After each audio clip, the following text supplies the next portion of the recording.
Docteur Valenduc, vous allez répondre aux questions de nos téléspectateurs, s'il vous plaît. Et on commence par la question d'Anna, qui habite à Mulhouse, dans le Haut-Rhin.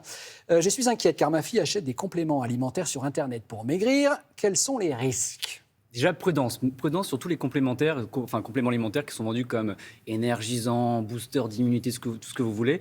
La semaine dernière, on a eu un témoignage d'une femme de 37 ans qui a acheté des compléments alimentaires naturels pour booster sa sexualité, recaler ses cycles menstruels. En réalité, elle a eu des douleurs dans la poitrine parce que dans les compléments alimentaires, il y avait du Viagra à haute dose. Oh. Tous ces produits dans lesquels il n'y a pas la substance, une vraie substance active qui n'est pas mentionnée, on appelle ça des produits adultérés. D'une manière générale, les compléments alimentaires peuvent avoir des effets secondaires, interagir avec certains de vos médicaments, donc prudence.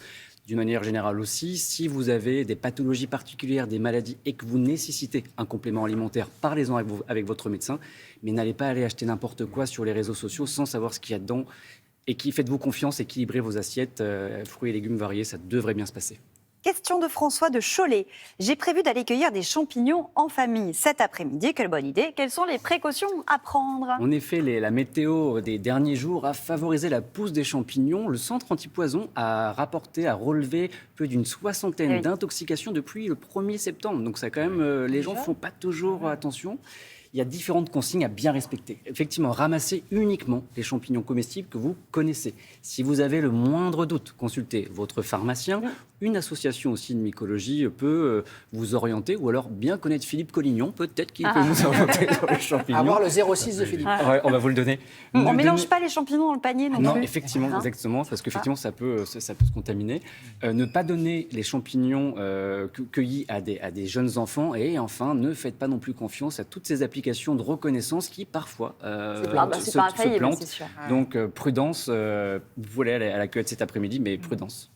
Chez mon maraîcher, les champignons de Paris, je peux y aller. On peut y aller. Et puis, je crois qu'on arrive à les reconnaître assez facilement. Merci, docteur. Je vous en prie. Allez, en mai dernier, autre question. J'ai donné mon sang pour la première fois. Est-ce que je peux refaire un don cette année ? C'est Dorothée qui habite à Annecy qui vous pose la question. On est en septembre. Oui, vous pouvez donner votre don vous pouvez redonner un don. Pour rappel, c'est jusqu'à 4 fois pour les femmes par an et 6 fois pour les hommes par an. Il faut, pour le don, il faut respecter un délai de 8 semaines lorsqu'il s'agit d'un don total. L'importance du don, je vous le rappelle, chaque jour, on a besoin de 10 000 produits, de solutions de produits sanguins qui sont nécessaires. Et donc, dans l'idée, il faut que vous sachiez qu'en 1 heure, vous pouvez sauver, en faisant d'un don pendant 1 heure, vous pouvez sauver 3 vies. C'est quand même juste incroyable qu'avec un don, vous pouvez sauver 3 vies. On le sait, il y a des problèmes d'approvisionnement, il n'y a pas assez de donneurs. Donc l'EFS a lancé ce week-end, du 16 septembre au 21 octobre, l'établissement français du sang a lancé l'opération Don et Patrimoine. Vous allez pouvoir donner votre sang dans des endroits assez incroyables comme la forteresse de Sals ou l'hôtel Marine de la Concorde. Vous imaginez, c'est une bonne idée, ça. C'est une très bonne idée. Et vous pouvez aller dans des beaux endroits. Vous imaginez, Damien, donner votre sang dans des forteresses incroyables.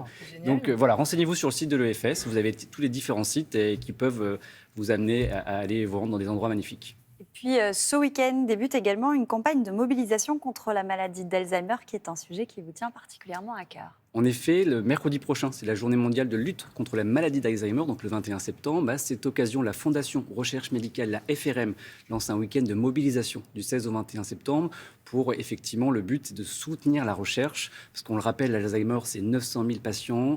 C'est également 2 à 3 millions d'aidants qu'on inclut également avec ces patients. Et ayant été aidant, je peux vous dire qu'on a besoin d'aide, on a besoin que la recherche avance. Donc, si vous le pouvez, vous pouvez faire un don de 10 € en envoyant le mot AGIR, A-G-I-R, au 92 300, donc ça c'est par texto.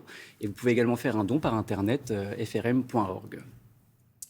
Merci beaucoup, Vincent.